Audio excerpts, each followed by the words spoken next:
Ok. Boa noite a todos, sejam todos muito bem-vindos.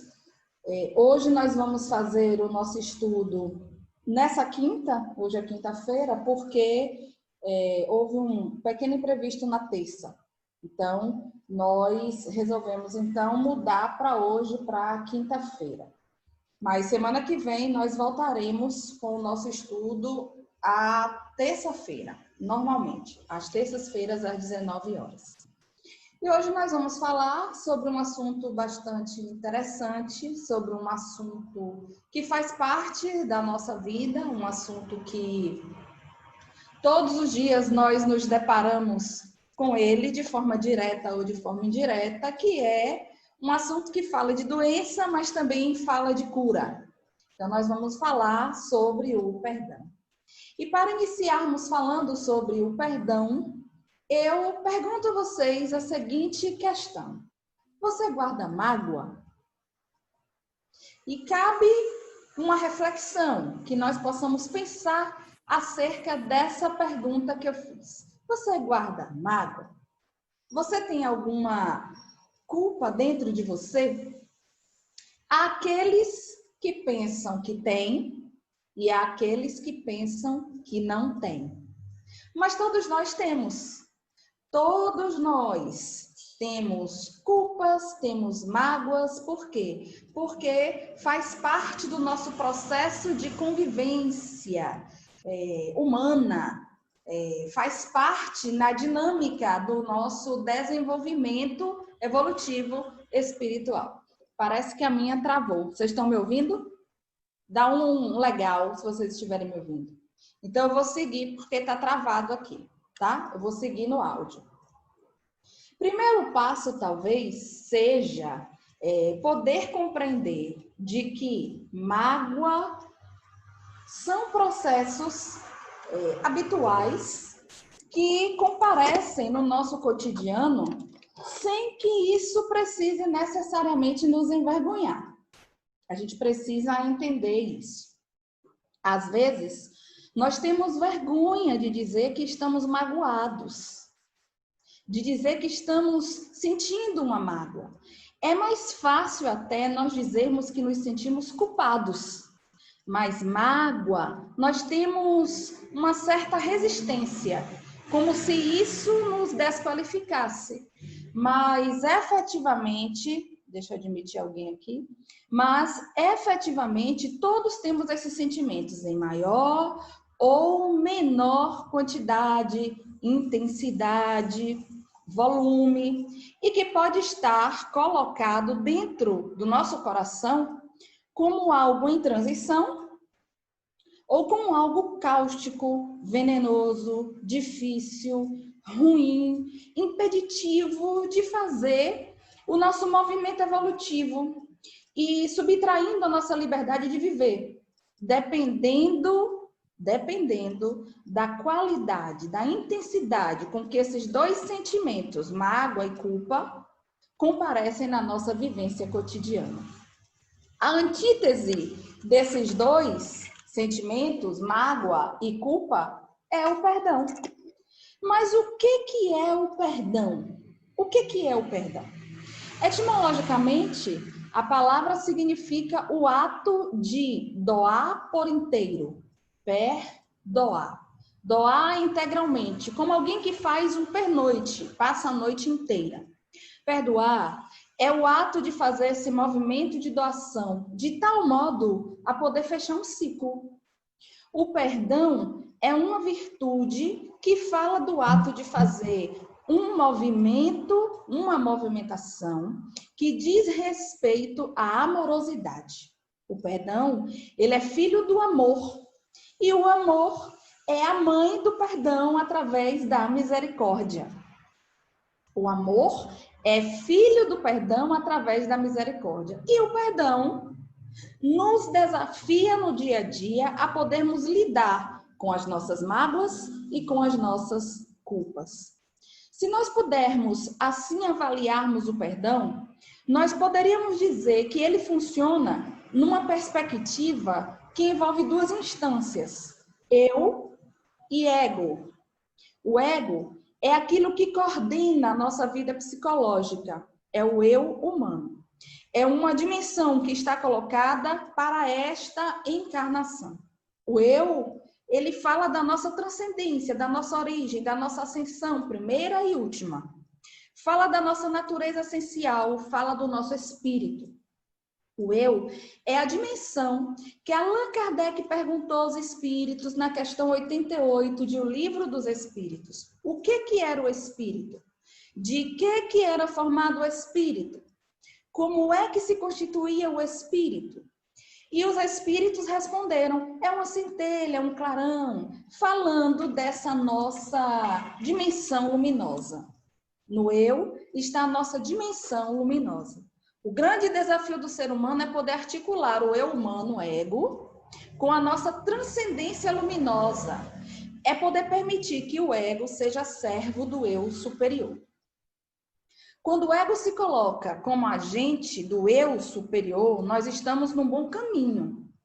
Mas quando o ego assume o palco da nossa existência e comanda a nossa vida, nós estamos perdidos, quase sempre. Porque o ego é uma dimensão limitada. No eu está a nossa fonte de sabedoria, de verdade, de justiça, de amor, de misericórdia e de perdão. O perdão real, ele se origina do eu e não do ego. O perdão egóico é limitado, é circunscrito, é negociável. Às vezes, está mais no campo da convenção humana, da articulação diplomática, da conveniência política. Mas o perdão, numa perspectiva real, profunda, ele só existe quando ele traz a sua matriz, na sua matriz, das nossas entranhas. Perdoar é um ato que está além do humano, porque ele requer a dimensão do espírito, que somos na nossa essencialidade. Perdoar alguém que viola a nossa confiança, alguém que mata um filho nosso, alguém que estupra, que faz crueldades, essas dimensões, por exemplo, de ofensas e agressividades, e perdoar-se também por ter feito alguma dessas coisas citadas, é uma dimensão de gravidade e de intensidade que só o ser humano se colocando em uma perspectiva sobre-humana, só sendo um ser transhumano, ele é capaz de poder lograr, experimentar um trabalho de dissolver a mágoa, se alguém me fez, ou a culpa, se eu fiz para o outro. Estão entendendo? Dá um ok aí para mim, o dedinho. Vamos prosseguir. Mas nesse movimento conceitual de culpa e mágoa, em que eu disse que todos nós tínhamos, porque faz parte, você foi sentar e alguém pisou no seu pé. Alguém pisa no pé do outro, que se sente culpado e pede desculpas. A pessoa logo desculpa você, porque foi uma agressãozinha, digamos assim. E você logo se refaz no pedido de desculpa. E o outro te ajudou a fazer isso, se liberando de uma mágoa, porque você pisou no pé dele, liberando você, sim, não tem problema, não foi nada não. Mas se ele pisar na tua unha encravada, você não vai pedir desculpas prontamente. Por quê? Por quê? Talvez demore uns 15 minutos ou meia hora para você poder gerir a dor. Porque sua unha estava encravada. Houve uma dor mais profunda do que se ele pisasse no seu pé e o seu pé não tivesse com unha encravada alguma. Você não sentiria a dor que o pé da unha encravada lhe proporcionou. Então, no primeiro momento, você desculpa rapidamente. No segundo momento, que houve uma dor mais intensa, você vai precisar de uns 15 minutos, meia hora, para poder gerir a dor da unha encravada pisada. Talvez você nem consiga, ou consiga, gerir a dor de pronto. E quem pisou, fica incomodado. Mesmo pedindo desculpa. E nessa análise egóica, o outro desculpou, mas não desculpou, porque você olha para a cara do outro e o outro está com a cara amarrada. Ele está com a cara amarrada, até porque está sentindo dor. Então ele fala desculpa e você está com dor, você fala desculpa também, mas você fica com a cara meio amarrada, porque você está com dor. Então, em vez em quando você vai dar uma olhadinha para ver se o outro já se refez. E dá um sorrisinho, e o outro dá também um sorrisinho. E confirma, assim, com esse sorrisinho de canto de boca, se o perdão está no ego ou se ele já foi para o eu. Às vezes o perdão ainda permanece no ego. Então você, na perspectiva inicial de ter sido pisado, precisou de 1 minuto para poder perdoar. Mas se a unha está encravada, você precisou de 20, 30 minutos para perdoar. Então, mágoas e culpas, elas se estabelecem no nosso dia a dia normal. Uma pessoa que não sente culpa e não sente mágoa, quando foi agredida, é uma pessoa inerte. Se você chegar e encontrar uma pessoa assim, é um paciente psiquiátrico. Por quê? Por quê? Porque ele é completamente insensível. Ele não pede desculpas porque não acha que fez mal a ninguém, muito embora tenha cometido uma crueldade naquele momento. Então, a mágoa e a culpa são conteúdos que nos ajudam a caminhar. Mágoa e culpa nos ajudam a caminhar. Chamam-nos a atenção que a gente tem que refinar comportamentos, mas este conteúdo que está numa perspectiva de normalidade, mágoa, culpa, ele pode se transformar em algo invasivo, não desejado. Até onde falamos, eles são desejáveis, porque fazem parte do nosso dia a dia. Exemplo, você dá uma cortada no outro, no trânsito, o outro buzina, você faz um sinal, pede desculpa, acena, o outro se refaz. Fica tudo em paz. Mas se você cortar e bater o carro, aí um sinalzinho apenas não vai resolver o problema. Vai descer, às vezes precisa de um mediador, e aquilo pode degenerar numa agressão física. Vejam que para se sentir magoado ou para se sentir culpado, depende da intensidade da falta cometida. E depende também da capacidade do outro poder perdoar você ou você se perdoar. Há situações que a gente precisa de 1 minuto para perdoar. Precisamos, às vezes, outras vezes, de 1 hora. Às vezes, nós passamos 1 dia para digerir um problema que nos aconteceu. Às vezes, nós precisamos de 1 mês. Às vezes, nós precisamos de 1 ano. Às vezes, nós precisamos de uma encarnação.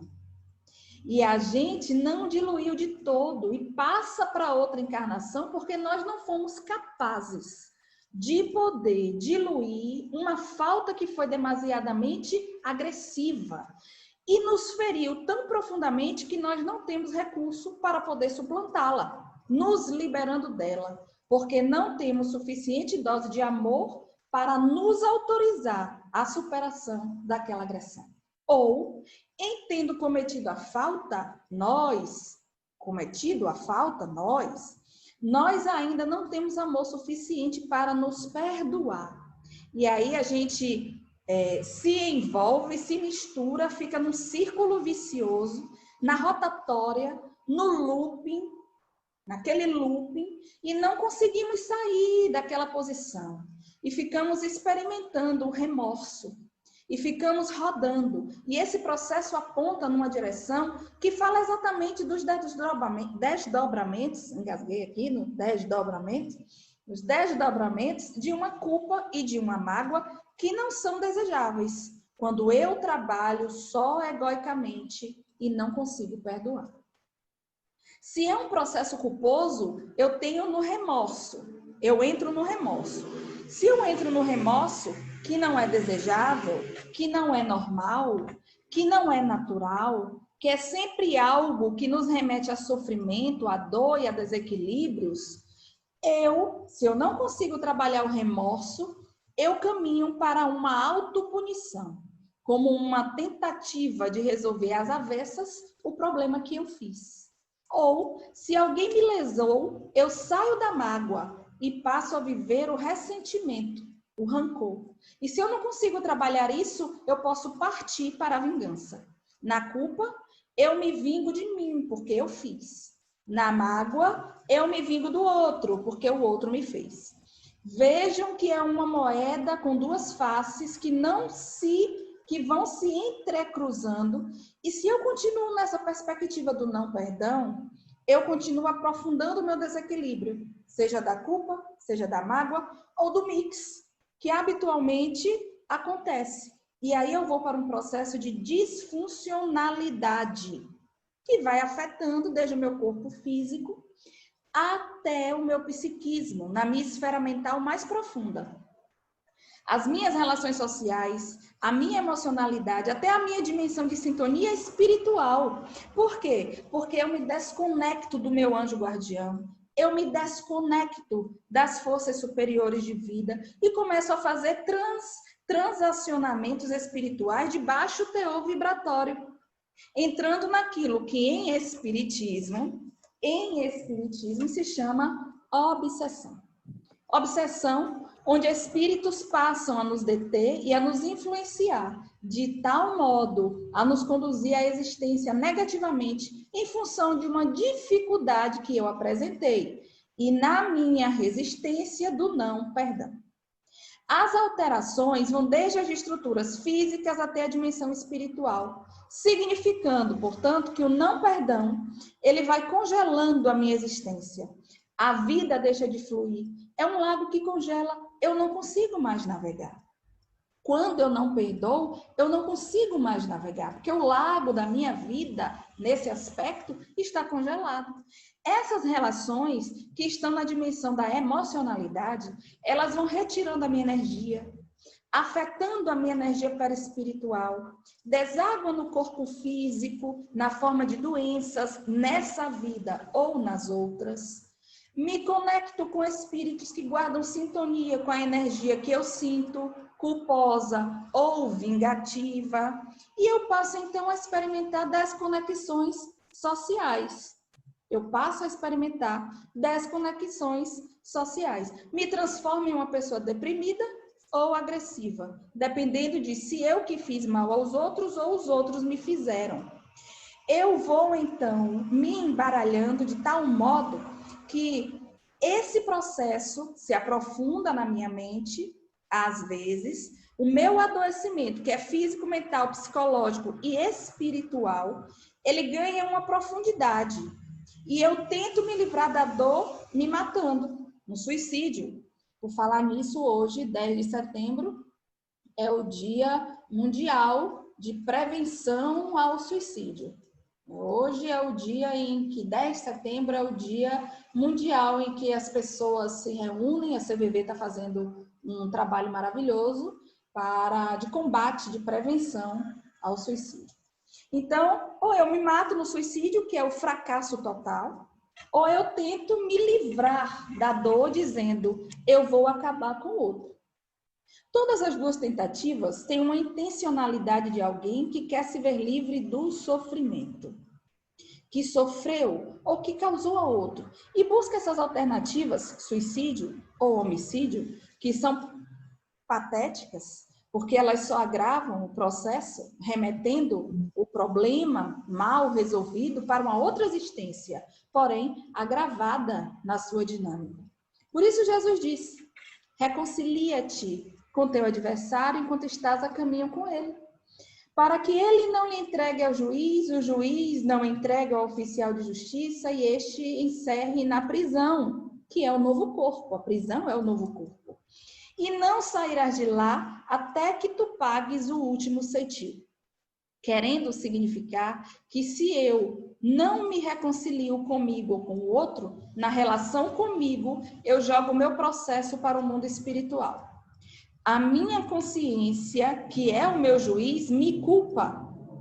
A minha consciência me conduz aos oficiais de justiça, que são os bons espíritos, e eles me ajudam para eu fazer o recaminho, reiterar o meu descaminho, voltando, retificar o meu descaminho, voltando atrás no processo libertador, fazendo a internação no novo corpo, ou seja, reencarnando e trazendo no corpo, por conta do não perdão, os desafios necessários para que ele possa me liberar das dificuldades em que eu fiquei absolutamente congelada. Trazendo no corpo, muitas vezes, as patologias mais graves, como a esquizofrenia,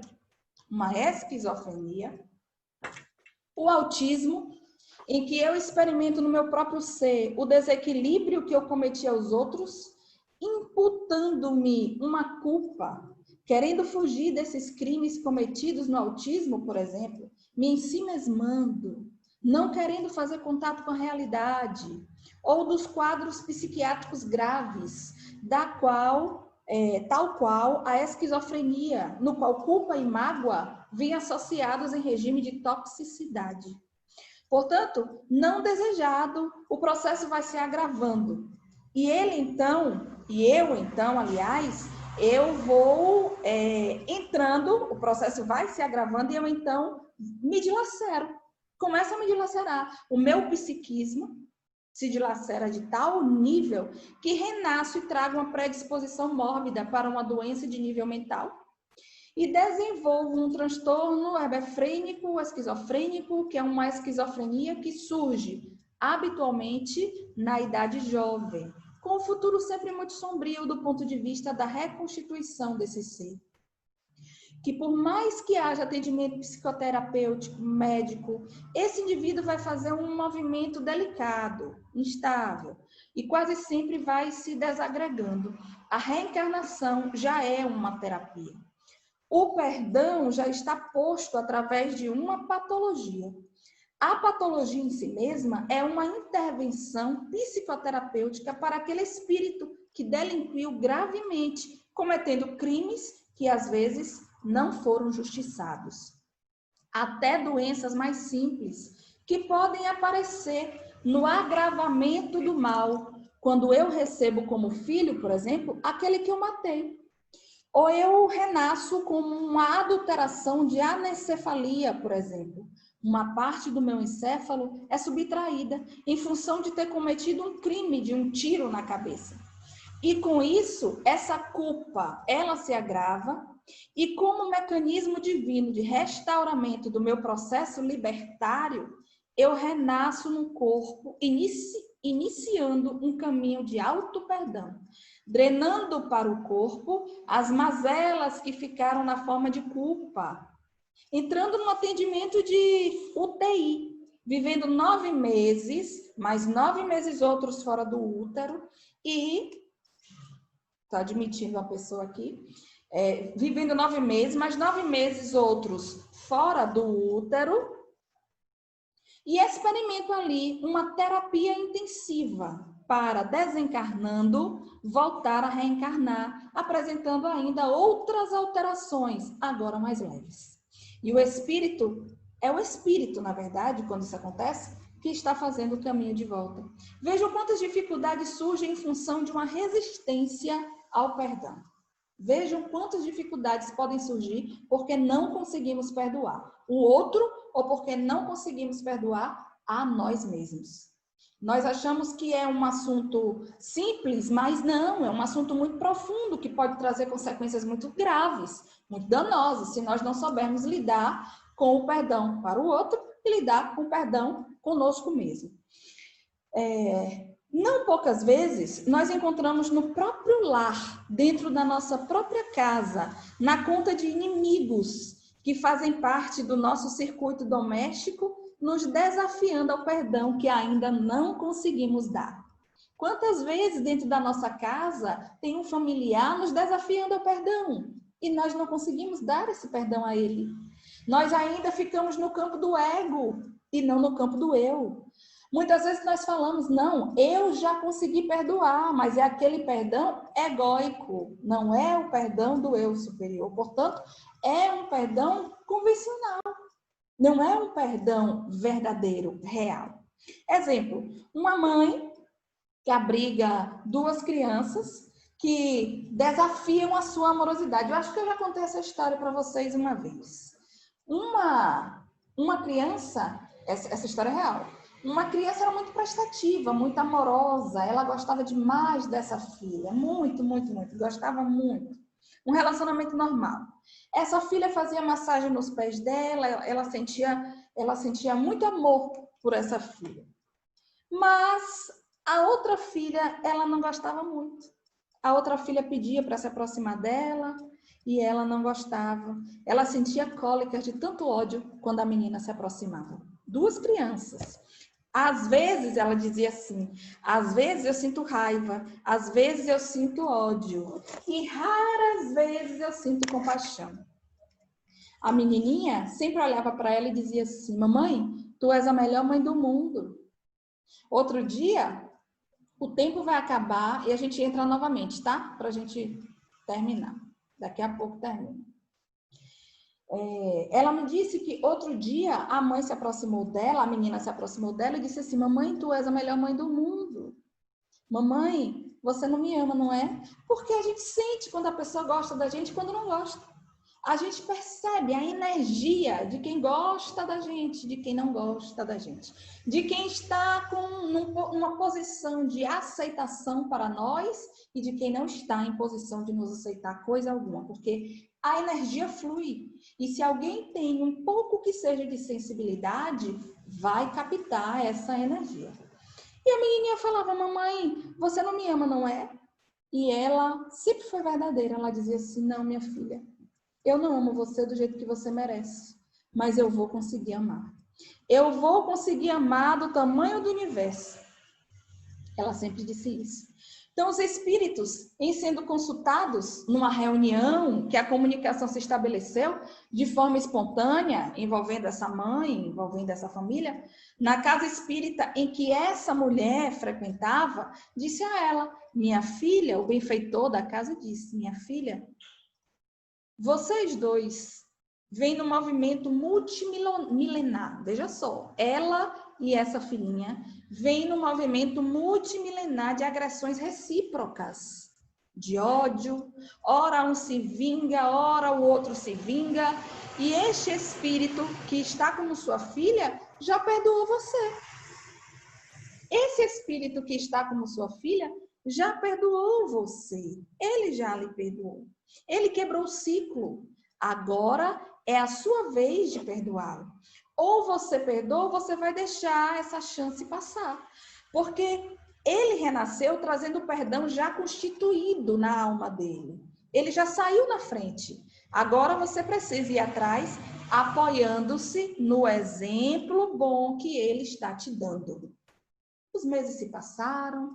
Essa mãe quase saiu de casa por causa dessa criança. Ela quase abandonou o lar por causa dessa criança. Vejam só a gravidade dessa relação. Porque ela ficava envergonhada. A menininha sempre amorosa e ela não conseguia ser amável com a menina. O relacionamento conjugal ficou por um fio, porque ela tinha uma pegada desproporcional com a criança. E o esposo se contrapunha. Ele não aceitava. E esse processo foi se diluindo à medida que ela foi se esforçando e hoje ela tem uma relação amistosa. Amistosa. E diz, às vezes eu sinto uma ternura por ela. Às vezes eu sinto uma ternura por ela. Mas já não sente mais aquele ódio. Ou seja, inverteu-se os papéis das emoções. Agora é mais raro a raiva. Raramente vem o ódio e foi aumentando a compaixão. Percebam. Quando nós não perdoamos, nós trazemos para as próximas vidas, do ponto de vista socioespiritual, reencontros com desafetos que falam de contas que nós precisamos atualizar. Por isso, para um olhar que remete para uma perspectiva de perdão, nós precisamos fazer esse caminho que está proposto, que é o mergulho do ego no eu. O ego tem que mergulhar no eu. Porque pensa-se que o perdão é bom para o outro. Pensa-se que o perdão é bom para o outro. Mas o perdão também pode ser bom para o outro, mas é fundamentalmente excelente para quem perdoa. Quem oferece flores fica perfumado, mas quem recebe as flores pode jogar no lixo, nem tocá-las, se quiser. Então, o perdão é bom para quem faz o perdão. Quem exercita a capacidade de amorosidade, doando-se mais um pouco. É como a caridade. É boa para quem faz, não é para quem recebe. Às vezes, quem recebe se beneficia e aproveita a oferenda afetiva, A caridade pode ser afetiva, também se aproveita da oferenda material, porque a caridade também pode ser material. Às vezes não, mas quem faz torna-se sempre uma pessoa maior. Então, o perdão é esse ato de enobrecimento de alguém que, mergulhando dentro de si mesmo, é capaz de poder reestruturar o ego que ficou afetado por culpas e por mágoas. Nesse caminho, há que se fazer o que Allan Kardec propõe no livro O Céu e o Inferno. Allan Kardec faz uma proposta maravilhosa no livro O Céu e o Inferno. Ele vai trazer 3 passos básicos nessa perspectiva do perdão. Primeiro é arrepender-se, segundo é expiar, e o terceiro, que é o movimento de reparação. O codificador, Allan Kardec, ele é de uma beleza, de uma propriedade, quando ele coloca o arrependimento e não remorso. Vejam só que no livro Céu e Inferno ele coloca o arrependimento, ele não coloca o remorso. Porque o remorso é o descaminho, é o não perdão. O arrependimento é de alguém que se recompõe, é de alguém que se refaz. E perante o outro assume uma posição de humildade e é capaz de se colocar diante do outro humildemente e pedir perdão, ou reconhecendo a sua falta, ou fazendo o esforço para perdoar o outro que veio ao seu encontro, solicitando a atitude de perdão. Se eu fico no remorso, eu me descaminho, eu não entro no perdão.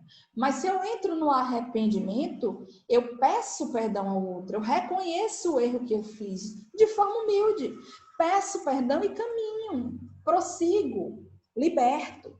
Logo, o arrependimento é esse passo primeiro. Por isso que Kardec vai colocar no livro Céu e Inferno, primeiro, o arrependimento. O primeiro passo, em se falando de perdão, é arrepender-se. O arrependimento é esse passo primeiro. É a dissolução da negatividade. É um passo subsequente. Nós sentimos a expiação. A expiação é o sofrimento, é o que vem depois do arrependimento. A expiação é a dor. A expiação é o sofrer. É o desconforto que a gente sente quando o outro nos magoa ou quando nós magoamos o outro. E esse desconforto vem junto com o arrependimento. O desconforto, ele vem junto com o arrependimento, ou seja, a expiação sempre vai vir atrelada ao arrependimento. O desconforto vem junto, às vezes se segue e vai desaparecendo à medida que nós fazemos o terceiro passo, que Allan Kardec propõe, que é o da responsabilização pelo mal que fizemos, reparando o mal. Portanto, a gente primeiro se arrepende, nesse arrependimento, simultaneamente, vem a expiação, que é o sofrimento, é a dor, porque a gente tem que expiar a falta que nós cometemos, e depois vem aquilo que Allan Kardec chama de reparação, que é quando nós nos responsabilizamos pelo mal que nós fizemos, como reparando o mal que nós fizemos. O Espiritismo, ele não é uma doutrina na qual nos libertamos dos males que fizemos só pedindo a Deus, que Deus nos perdoe e está tudo resolvido. Não é. O Espiritismo não traz essa proposta. Seria até bom que fosse assim. Seria até bom. Porque a gente faria um mal, pedia perdão a Deus e tudo estava resolvido. Mas não é. O Espiritismo não traz essa visão. Nós não transferimos a responsabilidade a outro, a alguém ou ao próprio Deus. Não.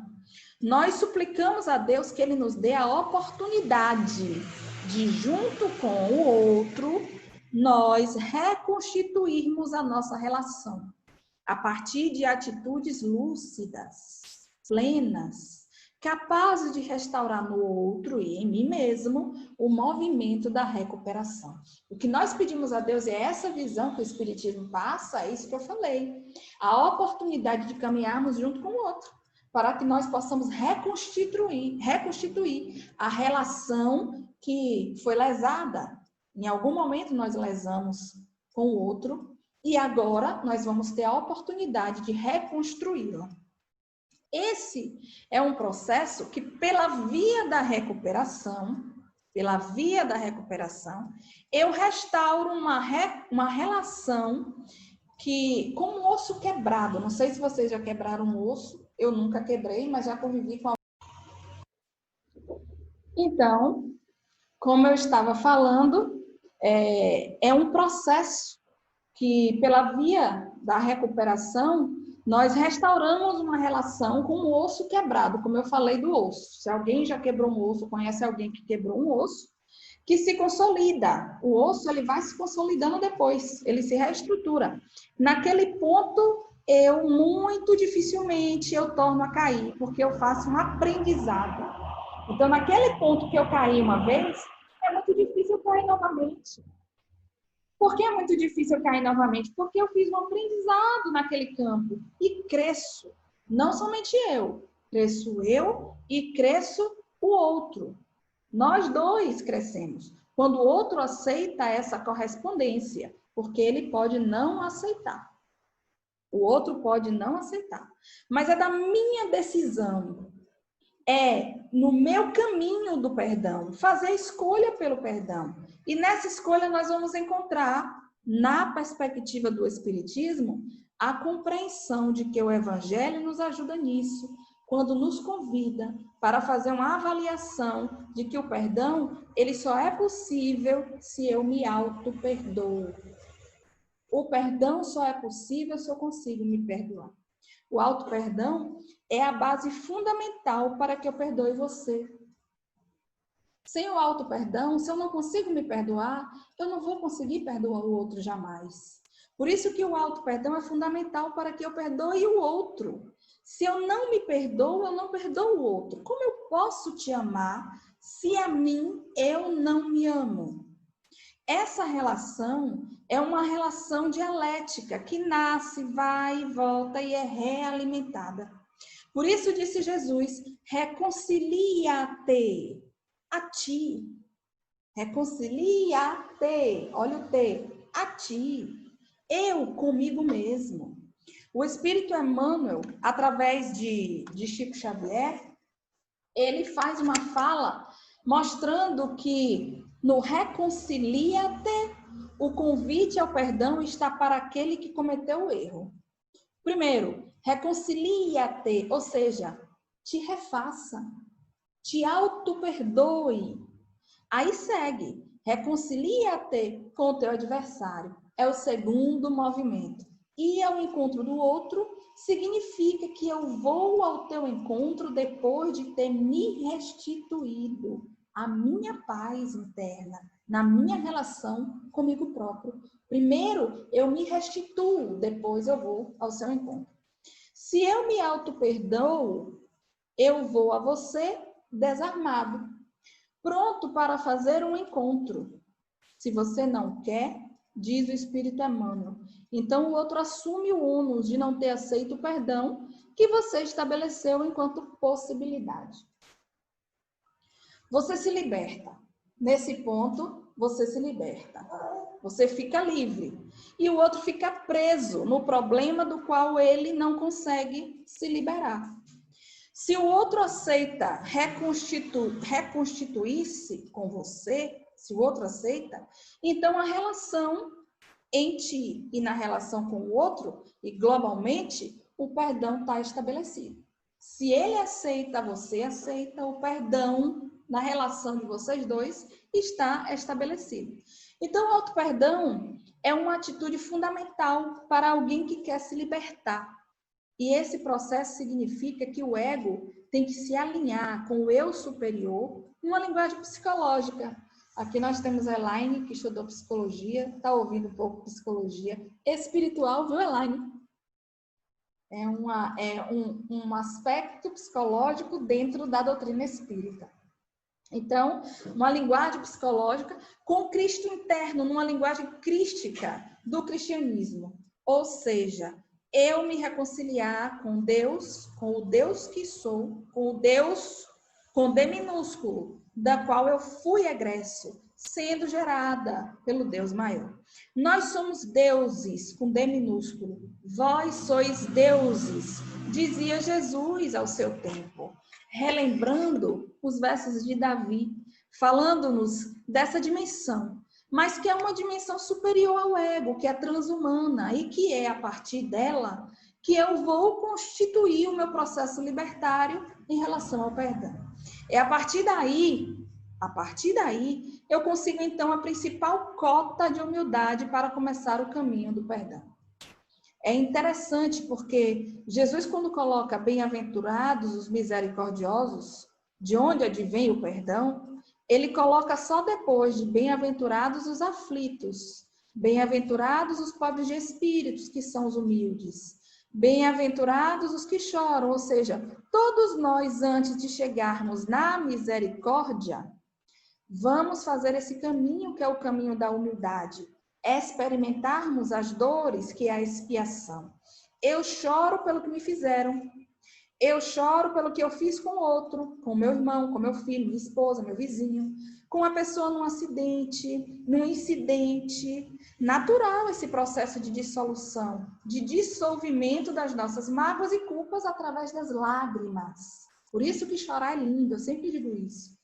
Só é possível o perdão depois que eu faço essas instâncias que me levam, por assim dizer, a constituir o alicerce pelo qual o perdão entra como uma manifestação da amorosidade, coroando a misericórdia luminosamente, depois de toda uma atitude virtuosa que envolve a humildade, que envolve os bem-aventurados os que choram e que envolve a brandura.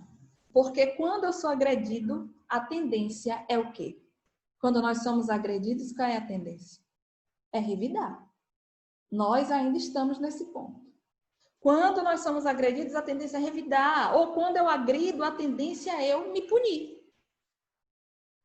Ou eu revido, ou eu me puno. Bem-aventurados os que têm fome e sede de justiça, que é mergulhar na minha própria consciência e sentir que eu preciso refazer. E aí vem, então, os bem-aventurados, os misericordiosos.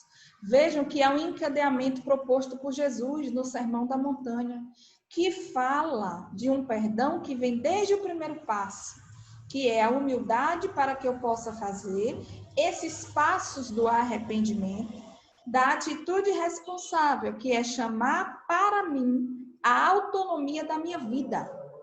A autonomia da minha vida.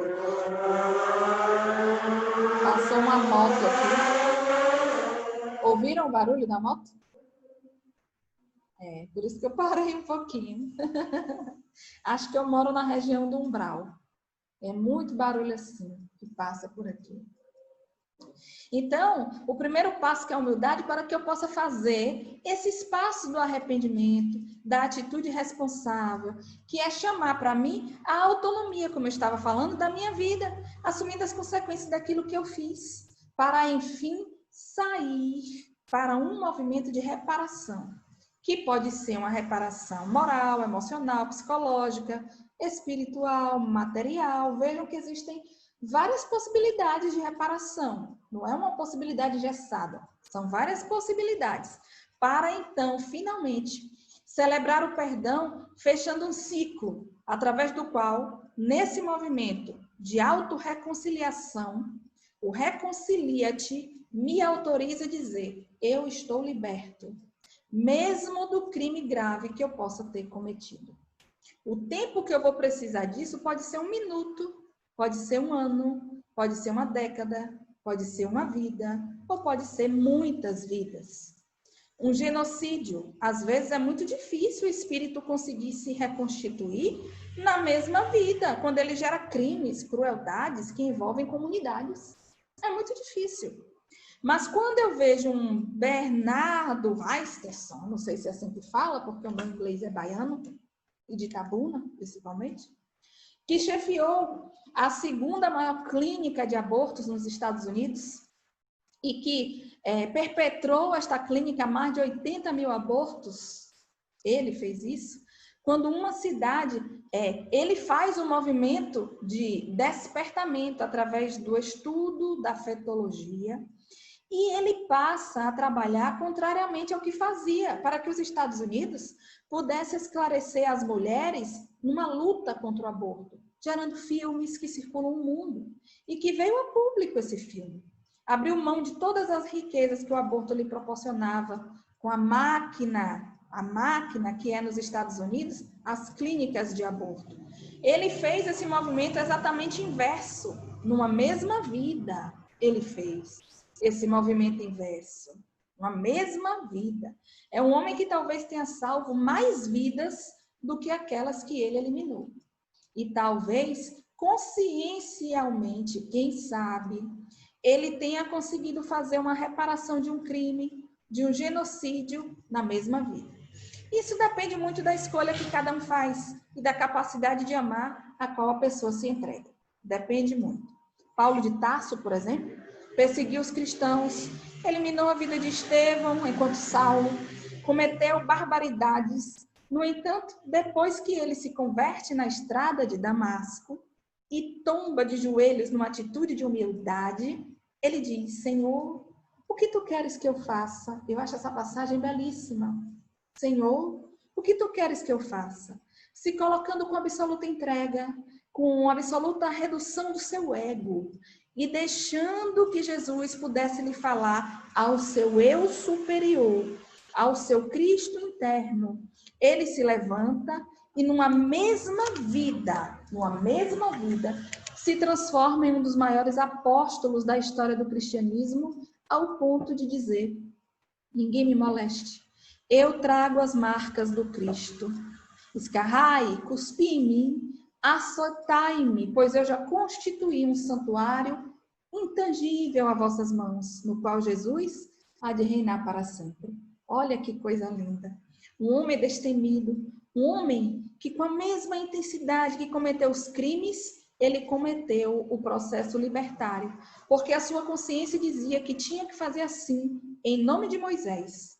E ele, quando se converte, ele coloca esse mesmo potencial maximizado pelo conhecimento do cristianismo e faz uma ação que sobreeleva todas as suas ações negativas, bem ajustando-se na fala de Pedro quando diz que o amor cobre a multidão de pecados.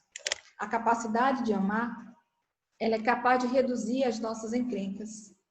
A capacidade de amar nos transforma os nossos problemas em aprendizado. Porque no fundo, o perdão é um caminho que eu preciso fazer. E que depende esse caminho, para que eu feche esse perdão, da minha capacidade de amar, da intensidade da falta cometida contra mim ou contra o outro, e da minha escolha, da minha vontade, do meu querer, da minha determinação para conseguir aquele objetivo. Esses 3 variáveis, eles falam do tempo que eu preciso para me recuperar numa mesma vida ou numa outra vida. Às vezes, eu posso jogar para uma outra vida o rescaldo daquilo que eu não consegui refazer numa vida só. Ou daquilo que eu não consegui me refazer em mim, daquilo que os outros me fizeram. Mas ainda assim, eu caminho em cima de um aprendizado que fica por ser completado numa outra existência. Perdão é igual a aprendizagem, porque nós aprendemos com ensaios e erros. E esses ensaios e erros nos oferecem essa capacidade de aprender consigo mesmo e com o outro na dinâmica existencial do dia a dia. Por fim, poderíamos dizer que em nos perdoando, será possível eu olhar para o outro de uma forma mais misericordiosa. E se alguém nos fez algum mal ou nos machucou, seja ele quem for, e quem mais nos machuca são aqueles que mais desfrutam da nossa intimidade. Já perceberam isso? Quem mais nos machuca são aqueles que desfrutam do que nós temos de mais sagrado, que é a nossa intimidade. E nós machucamos eles também. Não nos esqueçamos disso. Então, aqueles que desfrutam da nossa intimidade. Porque se o pipoqueiro da rua, aquele pipoqueiro da rua, que passa na nossa rua, nos agredir, não faz diferença nenhuma. Para nós não faz diferença nenhuma. Mas se for alguém que a gente ama, que age conosco de uma forma violenta, agressiva, nós ficamos chateados. Porque há um laço que não foi correspondido, que não foi honrado. E aí que está o desafio. Se o outro conseguiu fazer isso conosco, é bom interrogar-se. Qual a intenção positiva do outro? Primeira pergunta. Porque ninguém faz o mal pelo mal. No fundo, mesmo quem comete um crime, no fundo, ele quer fazer o bem, algo de bom. Eu penso assim. É esse entendimento que eu tenho. Aquele garoto naquela historinha que nós sabemos, naquele realengo, que saiu atirando naquela chacina. Lembram? Não sei se vocês lembram. Psiquiatricamente era alguém que queria matar aqueles que lhe fizeram sofrer, em uma certa medida. Eles queriam matar aquelas pessoas que estavam fazendo com que ele sofresse. Ele sofreu tanto, então, na verdade, ele estava transferindo algo. Mas ele escolhe uma metodologia equivocada. Ele escolhe uma metodologia bastante equivocada. Alguém que se suicida querendo se liberar da culpa, quer matar a culpa. Ele não quer matar a si, ele quer matar a culpa. A intenção é boa, mas o método é completamente inadequado. Alguém que vai e mata o outro para limpar a honra, a intenção é positiva, ele quer se limpar. Mas ele suja-se mais com sangue, com a culpabilidade da ação cometida, porque o método usado foi inadequado.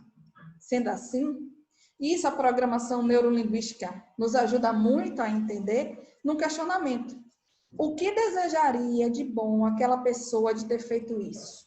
Repetindo, essa pergunta, cada resposta, nós vamos ver no fundo, lá no fundo, todo mundo quer alcançar algo de bom. Todo mundo quer alcançar algo de bom.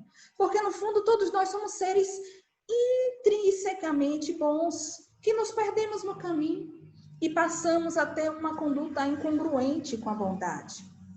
Segunda pergunta. De que modo eu contribuí para que o outro me agredisse? Porque, em algumas situações, nós contribuímos para que o outro nos agrida. Terceiro. E se fosse eu que tivesse feito o que o outro fez? Como é que eu gostaria de ser visto, olhado? Quarto, e se eu perguntasse a alguém, a avó daquela pessoa que me agrediu, a mãe daquela pessoa que me agrediu, o que ela diria a respeito dessa agressão? Então, a gente começa a ampliar e sair dessa relação de corredor, porque a mãe do outro iria dizer para a gente muito da história do outro. Ela teria um outro olhar. O nosso avô teria um outro olhar sobre nós. E o avô da pessoa teria um outro olhar sobre ela. E o quinto ponto, um olhar pelo olhar de uma testemunha. É interessante. Uma testemunha que não tem relação comigo e não tem relação com a pessoa que causou o problema a mim. E não tem relação comigo, que causei o problema à pessoa. Então, a testemunha seria alguém neutro. Uma testemunha é uma testemunha, não é o advogado de defesa de ninguém. Não é o advogado de defesa do outro, nem é o advogado de defesa para mim. E essa testemunha também não é o promotor que vai acusar o outro. É alguém como Jesus propôs. Chama o outro a sós. Se você não se resolve com ele, chama um ou chama duas testemunhas. Mas a gente chama as pessoas que vão concordar com a gente quando tem algum problema. Já perceberam isso? A gente nunca chama alguém neutro, a gente chama alguém que a gente sabe que vai concordar conosco. Porque a gente quer ouvir a opinião que nós temos da boca de outra pessoa. A gente sempre faz assim. Sempre faz assim. E se essas duas pessoas não resolverem, dizia Jesus, chama a igreja, ou seja, o grupo. Mas a gente faz exatamente as avessas. A gente quer resguardar o nosso direito e, às vezes, a gente quer atacar o outro, buscando as testemunhas comprometidas que, na verdade, não são testemunhas. A gente quer atacar e usa as testemunhas que não são comprometidas para atacar também. Sexto, e se for um guia espiritual? Como Jesus veria isso? Um problema que nós temos com alguém, que nós não conseguimos perdoar e nós achamos que o outro errou demais. Se um guia espiritual estivesse aqui agora, olhando essa situação, como será que ele veria? Como Jesus veria essa situação? Como Gandhi veria essa situação? Como Chico Xavier veria isso? Como um grande homem que você admira, se ele pudesse ser consultado, o que ele diria a você dessa situação que você não consegue perdoar? O que será que ele diria a você? E 7. E o que diz o teu Deus minúsculo interior? Na meditação de alguém que consulta a sua intimidade, o seu ser espiritual. Aí você terá as chances de vencer a mágoa ou a culpa.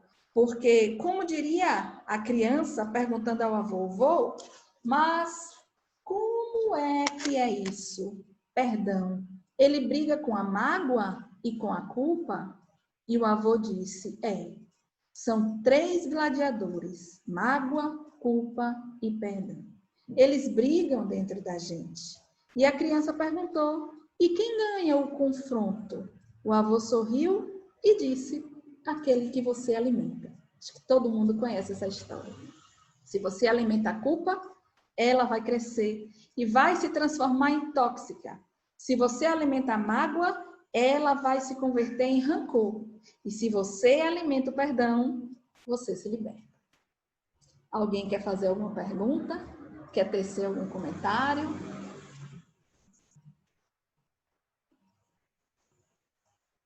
O que acharam da explanação?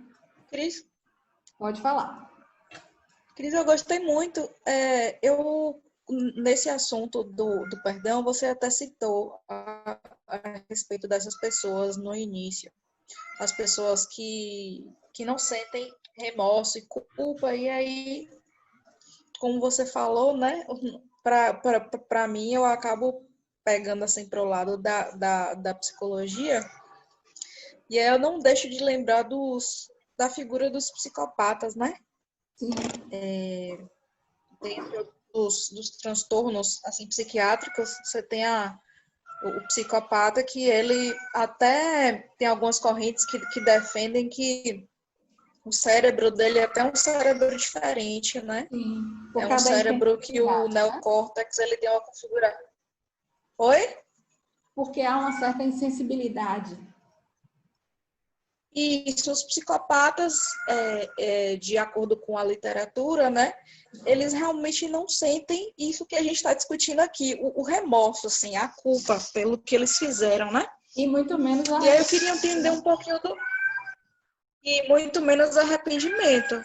Não tem aquela emoção, aquela sensação, aquela ideia de que o que ele fez feriu alguém e que ele não se arrepende mesmo.